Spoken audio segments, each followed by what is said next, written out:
Just a typical day patrolling up Jamaica Street, heading down towards that famous Ardoin shop fronts. And I saw a girl walking towards me that I recognised from a previous dark and wet, sudden encounter in Belfast.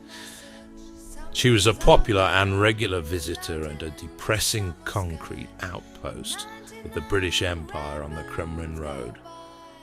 This checkpoint, or what we used to call sangers, was a known target for snipers and rocket launcher attacks, and not a good place to be at times.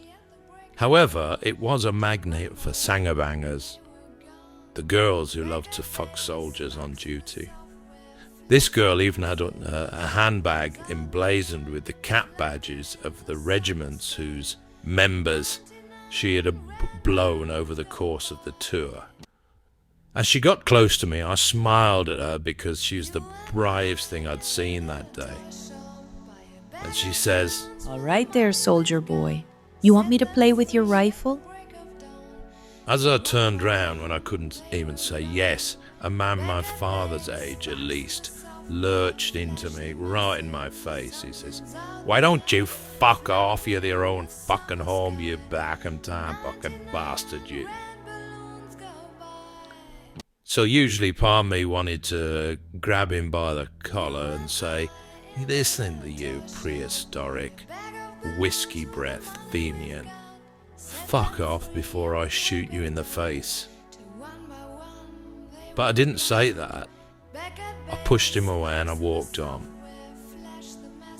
What an optimistic, happy disposition, a pretty hog with a killer smog and the chive. The mash men, the mighty Argyll and Southern Highlanders, were patrolling in Andersonstown at the bottom of the Falls Road when they heard contact, shots fired a few streets away. When we got back to factory, I got the story from a Jock Corporal, and he said, "We were walking on Springfield Road, and when we were close to the Ardoin news shop, we heard the crack from the left, so we started running down that way, you ken? And then, about a minute later, this fucking Fenian jumps out of a downstairs window about 80 yards up Cavendish Street, by the fruit shop, you ken that?" I did. Aye, well, we X up in front of us, right, and just as I see this guy jump out, I see he's got an Armalite in his hand. I couldn't believe it.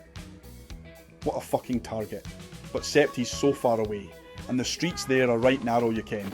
It's just a jump at ween the hooses there. But all in that split second, X dropped to his knees, shot, and took him down. Just like that. Fucking unbelievable, right? One shot, one kill, you cunt.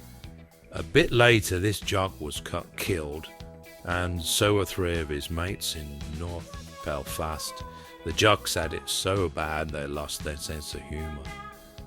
In a New Year's party devised by some idiot, both of us and the Argylls were on our way to R&R, but waiting over New Year's Eve at Longkesh during the dirty protests and Bobby Sands starting his 66th hunger strike.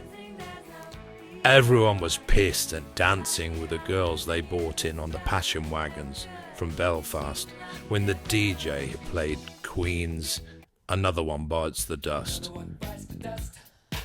Well, the jocks there explained to the DJ the error of his ways. Strenuously, I would say. But he was so flustered, he grabbed the next cassette or CD or whatever he had and stuck it into the machine. Sadly, it was the MASH theme, "Suicide is Painless." Their jocks went berserk. It was definitely not painless for the DJ. But Billy Money and me were drunk, so drunk that we tossed two Meckeltrauser sandwiches into the melee and just laughed like idiots.